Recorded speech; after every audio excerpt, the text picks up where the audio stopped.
In this video, I want to share with you a cool trick that I found about a year after I started studying price action. And I will say before I go into this that 95% of the levels I have on my chart come from the daily time frame. And that's simply because I've gotten comfortable with that time frame and identifying those levels. All right, but this is a cool trick that you can use to look at your weekly chart and only look at pin bar tails and noses, okay? And I know it sounds strange, but let me show you what I mean. So first off, I'm going to identify the 4 pin bars that we're going to take a look at.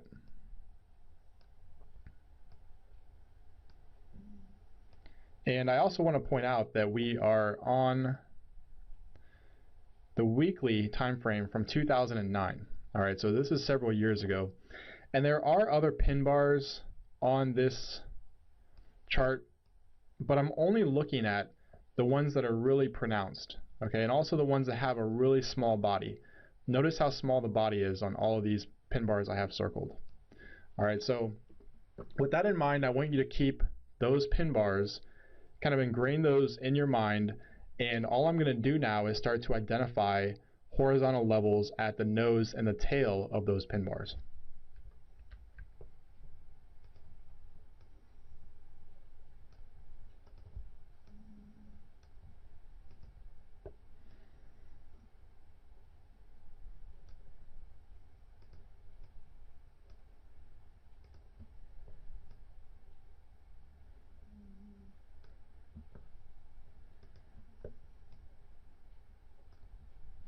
Alright, so there we have it.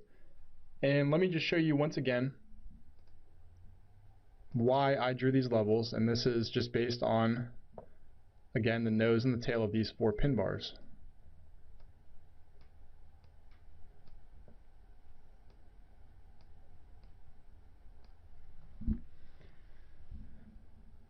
Alright, so now is where the magic comes in. Alright, you can see that this was really simple. All I did was pick out really well-defined pin bars that have small bodies and drew horizontal lines at the nose and the tail of the pin bar. So here is where the magic comes in. If I go ahead and zoom out and move to the daily chart of today, and I'm going to try to get this all on here for you guys. Let's see, there we go. So if you notice, and again, just based on levels from the weekly chart, from the pin bar nose and the pin bar tail, we get some really nice daily levels to watch.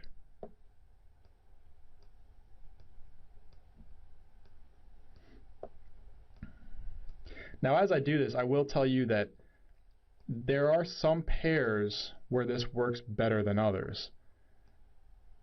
Alright, what I found is that the more liquid pairs like the pound USD, euro USD, Aussie, New Zealand, dollar yen, it works pretty well. If you get into some of the crosses, some of the less liquid pairs, it's not going to work quite as well. But as you can see here, we've got some really nice levels. And another thing to pay attention to is that the distance between each of these levels, and you can see just by looking at it, it's pretty even, and that's what we want to see as well. So that's when we really know that we're onto something here. So they're evenly spaced out. We've got some really nice levels. Again, this isn't something that I only use to identify levels, but if I'm on a weekly chart, I see a large pin bar, I will draw a line at the nose and the tail and then move over to the daily chart just to see if it's a level that perhaps I missed, or maybe it's something I can draw a thicker line because it is a really key level for me to watch. So that's it, guys. I hope you found this helpful.